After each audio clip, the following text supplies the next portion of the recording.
He moved through the Atlantic like a ghost.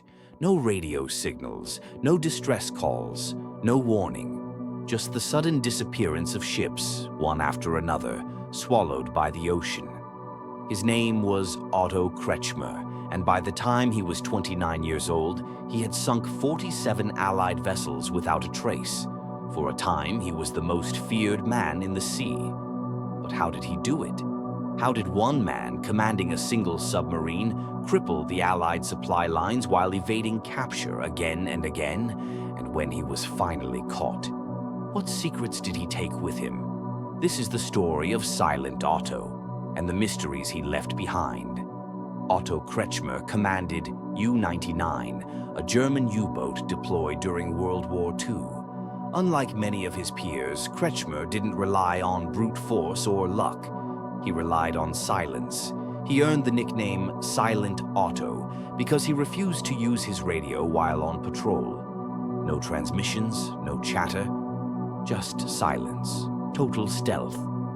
At night, he would bring U-99 to the surface, skimming silently alongside convoys in the dark, invisible to radar. Then, with chilling precision, he would fire torpedoes at point-blank range.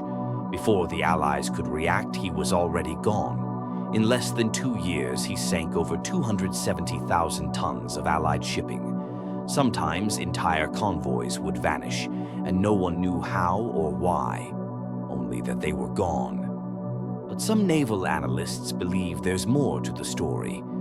There were theories, quiet ones, that Kretschmer may have had access to inside intelligence. Somehow, he always seemed to be in the right place at the right time. Was it just skill, or was he getting help? To this day, documents from that era remain classified or heavily redacted. Kretschmer was eventually captured in 1941 after U-99 was damaged by depth charges. He surfaced, scuttled the sub, and surrendered. British intelligence considered him a high-value asset. He was interrogated and spent the rest of the war in a Canadian POW camp. But what did he tell them? And more importantly, what didn't he? Some files from those interrogations remain sealed. Others are missing entirely.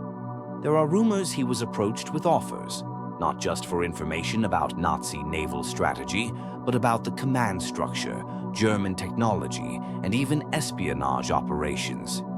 When the war ended, Otto Kretschmer returned to a shattered Germany. But instead of fading into history, something strange happened. In 1955, he joined the newly formed West German Navy and quickly rose through the ranks. Before long, he was working with NATO, helping to shape the very alliance he once fought against. It was a stunning reversal. How does a man go from being Hitler's most decorated U-boat commander to helping lead NATO? Some believe there was a deal, a secret agreement, perhaps even immunity or protection in exchange for the knowledge he held, the kind of secrets that never make it into history books. But whatever the truth was, Otto never spoke of it, not publicly, not privately. And then came the final mystery.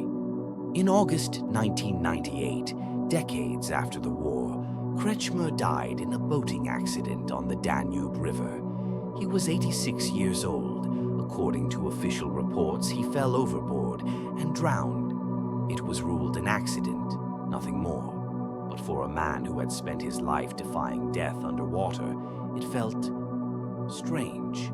There was no autopsy released, no full investigation, just silence, the same silence that defined his career.